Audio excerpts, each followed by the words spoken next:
لما الأطفال بيتخانقوا هما بيحاولوا يوصلوا رسالة واضحة، زي بصوا عليا أنا هنا، أنا مهم. من خلال شغلي مع الأمهات ودراستي لاحتياجات الأطفال وطريقة تفكيرهم لاحظت إن الخناقات ما بين الإخوات هي مش مجرد تصرفات سطحية، لكن الخناقات دي بتكشف احتياجات أعمق عند الأطفال.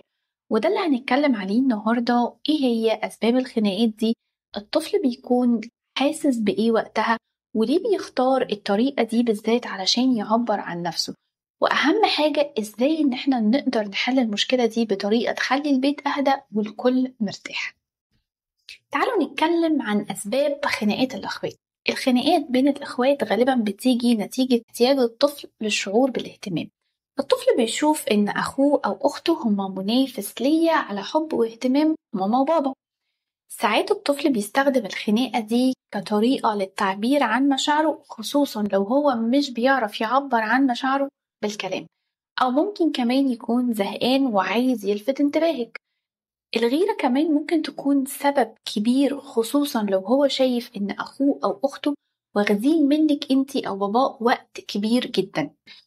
مشاعر الأطفال وقت الخناقات، لما الأطفال بيتخانقوا هما بيحاولوا يوصلوا رسالة واضحة، بصوا عليا أنا هنا، أنا مهم.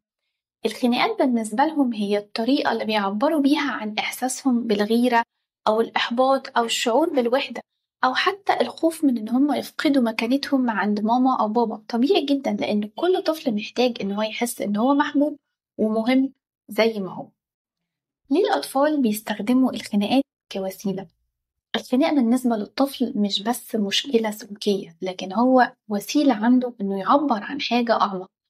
الطفل مش دايما بيعرف يقول أنا محتاج وقت معاكي، أو أنا حاسس إن انتي مش شايفاني. بدل ما يقول الكلام ده بيتصرف بطريقة تلفت الانتباه، زي إنه يتخانق مع أخوه أو أخته عشان ياخد منك رد فعل، حتى لو كان رد الفعل ده سلبي.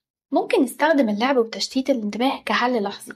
اللعب هنا بيحول الموقف من توتر وضغط لضحك وتواصل إيجابي ما بين الأطفال. لكن خليني أقولك على حاجة مهمة جدا، إن اللعب ده مجرد حل لحظي، يعني بيهدي الموقف في وقتها، لكن هو مش الحل العميق اللي هيخلي الأطفال يبطلوا الخناق مع بعض. لو عايزة بقى الحل العميق، هو تعزيز التواصل والعلاقة ما بينكم. لو عايزة المشكلة تتحل من جذورها، لازم تشتغلي على علاقتك مع كل طفل لوحده.